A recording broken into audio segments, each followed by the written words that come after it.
Thanks, guys. Thanks, everyone. Good to see everyone here. Can I share the screen? Thank you very much. And I'll just minimise you, Nick, so we can see you. I'm just going to share the screen here, and I'm just going to run through a little bit of a PowerPoint presentation, and hopefully you can all see that. I probably, Kent and I probably should have got together and had a bit of a chat, but it's interesting is, as a follow-on for him, the whole person concept's, you know, the essential part of MDRT. Now, going back to 2008, those who've served on committees would understand that you're always asked to present a sales idea or a practice idea that works. And I used a business coach for many, many years, and I came up with an idea that we come up with your whole 12-week whole person plan.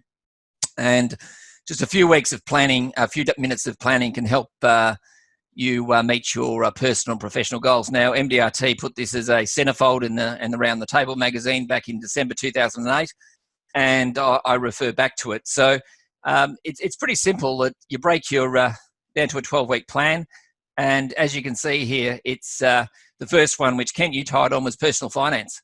So it's just a bit of a to-do list for everyone to be able to look at and say, well, what's the personal finance things that I need to get myself in order? What's the business things that I have to do? And, you know, there's 4 there. And I think if you keep to 4, you're not going to get too distracted. On the family side of things, you know, what's some things that we can do with the family? Is it a date night with your wife? Is it something else? So I think that's pretty important. And it just gives you a bit of a prompter. And then obviously travel. Well, travel's been put on the cards, off the cards, but there may be some local trips, or maybe some things that you need to do. There may be 4 places you want to go. It may be just a local trip away. It might be go up to Marysville or somewhere like that. The other one is friends and extended family. There may be those people that you haven't caught up with for a period of time that you'd like to catch up with, and it's just listed them down. And sometimes having a document with this all listed down does prompt things and does help a little bit. So I think from our perspective is they're the areas there. And then second to that, you've got health and fitness. Sorry, I'm been a bit too health and fitness. So what are the health and fitness goals? And, you know, it's good to write them down, because when you write things down, they sometimes, you know, have a way of happening.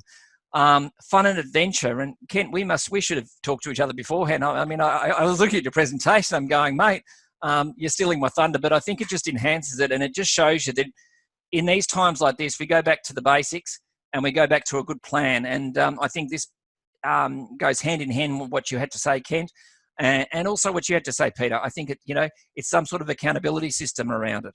Fun and adventure, spirituality. You know, how's your spirit life? Now, that's a John Savage, classic John Savage phrase. Well, how's your spiritual life? And also, well, education. Well, as you all know, we've got various bits of education going on at the moment with the FASIA. And our education requirements, or even if you're not, what's some education stuff that we could be doing, and for that 12-week, and then obviously home projects. So there may be some things around the house, get the deck done. There may be some things there, but it's a quite good tool, and I was very impressed. I mean, I put this small idea together, and Katie, who was the editor at the time of Round the Table, they managed to produce this. She said, "Oh, is it okay if I produce?" And I said, well, "It's exceptional." So I've been lucky enough. They sent me across a PDF version of it, which I had, and I constantly use it. And I think it's a good way of people going through the 12 weeks. And then the system, you know, ensures you won't forget about any of the important things in your life, and it keeps you on track. So that's available if anyone wants one. I'm happy to send on the PDF. It's quite a big file, but it's just something that we use, that I use personally, and it's sitting down every 12 weeks. If you don't finish it, well, you roll it over to the next week, but at least you've got it in a place, and it actually looks pretty good. So that's one thing there. The other thing that I thought about when Nick asked me was, well, what's some ideas that can, you know, improve our business, enhance our business? What's some things that we could be doing that could help us and get back to the basics? And this one is my mind map. Now, this is Minnie Mouse, and some of you might have seen this in my previous presentation, but mind maps are really good. I think with the complex statement of advices that we produce, they're compliance documents. I don't know about you guys, but most of our clients don't read it. They really not interested. They're interested in the executive summary. and a basic. Now, this is an example of a client situation. It's a little bit complicated, but as you can see, you can clearly illustrate exactly where this client situation's at this point in time, what they've got. And with this client, I just updated it, and we talk through that document every time we catch up. So how does the property look? What's going on with this? What are we doing with that? And you can either do it through PowerPoint or Mind Manager or any of them, but it gives a good visual illustration of where they're at. The other powerful thing is, I was on the call with the client's accountant, and this accountant looks after 4 or 5 of my clients, and I said, and we just go through the mind map. So the client's accountant, they absolutely love this stuff. Once you've got the template right, it's not that difficult to produce. Also, this can be a great engagement document as well. Is that if you're engaging a new client, putting it on one page and then putting their goals and objectives listed in there somewhere. So you might have their goals and objectives in here, but it gives you a one-pager that they know where it's at. Now, second to that is, in this particular case, this particular lady's a widow, and her husband passed away. He very much provided for her, but her big concern, and I remember sitting down with her and I said, Heather, how's things going? And she's going, okay. And I said, so what do you need on a month-to-month basis? And she basically said, I need this amount of money on a month-to-month basis. And she just wanted to know. So she has some money coming from a family trust. She has a credit card bill she has to pay. She has a pension income, and there's a super fund there. Does she meet her requirements? Yes. Does she understand it? Yes. Her daughter's done a fantastic job in stepping up and running as becoming the matriarch of the family wealth, which is significant. But that's all Heather wants. She just wanted a one-pager to say, well, am I going to be okay?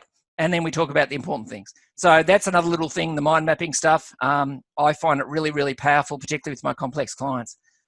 The other thing that I've done in times like this, and COVID is certainly it's I don't know if anyone asks what your emergency contacts are when you're catching up with clients. Funnily enough, when you ask clients questions, they answer it. Now, we got this idea from Anthony Morris, and those people who know Anthony Morris, he came up with this idea, and I plagiarised it, and we changed it, we modified it to FPD. So simply ask your clients, in the event that you were to go out one night and not come home, who are the 2 people that will be contacted to take care of your affairs? Now, that's pretty important. So you get those names and you write them down, and most people give them to you. It's a great opportunity to ask for referrals in a soft way, because the people they're referring are probably responsible people, and they're probably people you may want to do business with. Then after we've done that, I said, with your permission, is it okay if I write to them and say that you have been put as the emergency, and this is the letter here, and this is the letter we send. We hope you're enjoying spring. We've been working with XYZ in regards to their financial planning, or his or her financial planning. It's part of the process we have to nominate to emergency communication in the event of unforeseen circumstances. Contact in a few weeks to explain what that means. Now, it's a very soft way for us for referrals. You put a brochure about your services. Now, when someone receives that, and if any of you receive that in the mail from someone, you say, oh, such and such has put me as emergency contact. Obviously, this financial planner knows what he's talking about. Then you ring them and speak to them, and you've got to follow up. That's the key. You follow up. And doing that follow-up has been interesting, because you end up speaking to their kids, their parents, different people. It's an opportunity at this time because people are concerned about what's going on with COVID. So it's a good tool to maybe you start with your top 10 clients and say, okay, ring them up and say, listen, I understand with COVID going on at this present point in time, there have been some concerns, and you just go through the process. And I think, you know what, it's a good way to generate income, referrals, in a very, very soft way. Anyone who wants it, happy to refer it on, pass on the documents or the letters and everything like that. So the final one, and I call it the last and final letter, and excuse me if it's not that clear, this is the last and final letter. Now, it's a very confronting document because it's the last and final letter anyone will ever write. Now, these days, obviously, people are concerned about their affairs. So basically, we say to the clients, well, is that all the information in one place? Or is it all documented? So in the event you pass away, someone can pick up a document and get all that information. And this last and final letter has been modified over the years. We've modified it. I gave it to a client of mine who used to be a law clerk, and she went through it and added some stuff. So we've put information in here, and I know Jennifer Boroslow wrote a book about this, and an associate, and they put this. But this is just a simple letter. So, step 1, locate all your documents. Who are the people that need to be notified? Who are the beneficiaries? Step 3, what do you need to do next? My wishes for my funeral. It's not in the will. People don't discuss it. Do they want the Road to Gundagai played at their funeral? Or do they want, what do they want done at their funeral? And it's sort of an emotive topic. And then specific items to loved ones. We all know when we're sitting with our clients discussing things, is there specific requests that they may want. So it gives them opportunity to talk about it and discuss it.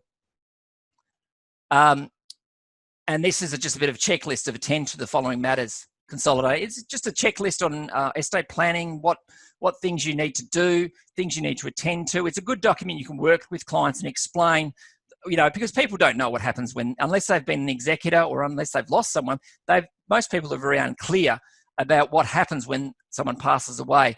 So this document sort of clearly articulates what has to be done. Obviously, there's a hell of a lot more, but it centres us as being the centre of their life in terms of the financial situation. Finally is where documents are located. That's pretty important. Most people don't have it in the right place. It gets people organised. Sure, it takes a lot for people to do it, but once they do it, they feel a great degree of relief, and it can be part of your estate planning offering. And guess what? As part of a fee-for-service environment, you can charge for this service, and it's a legitimate service. So I think it's something that's quite powerful, and it puts things in place. People to contact, that's pretty important. If I look at my parents, for example, they're in their 80s, late 80s. Most of the people in their 80s, they don't have a computer, they don't have a mobile phone, or they have a mobile phone, but my mum's contacts are in an address book. Now, if they were to pass away, do we know who to contact in the event they pass away so we can notify them and they can pay their respects? And that's something you really don't want to miss, is it? And it's something, you could do for yourself, because everyone has different groups of friends. It's a good opportunity to put the important people that they do it. And it's quite good from that front. The final one is usernames and passwords. We've all got usernames, passwords, and it's to be put in one place and obviously locked away in a safe. One of my clients was obviously trusts us a lot. They gave us the usernames and passwords as well. I said, "Oh, listen, I don't need that document. You just keep that in a safe place." So that's the last and final letter. It's also got your financial records where they are, and that's about it. So from my perspective that's the what I was for fairly quick ideas that we can bring back in this time where people are reflecting on stuff, people are looking at things, they're considering things. Obviously, you've got to look at your whole person, and that whole person document, why don't you use it with your clients? It can be part of your process. How about we talk about this? Let's talk about these various areas. We can adapt all this stuff. This stuff is nothing new. I've plagiarized it from other places, so it's nothing new. It's just that we've refined it from somewhere else, grabbed a few ideas and put it together and put the FPD stamp on it. So, guys, I hope that helps. And if you guys want any copies of it, happy to pass it on to Jen. Just email me, and happy to share it. And if you've got some clarification regarding it, it's all good. Thanks, guys.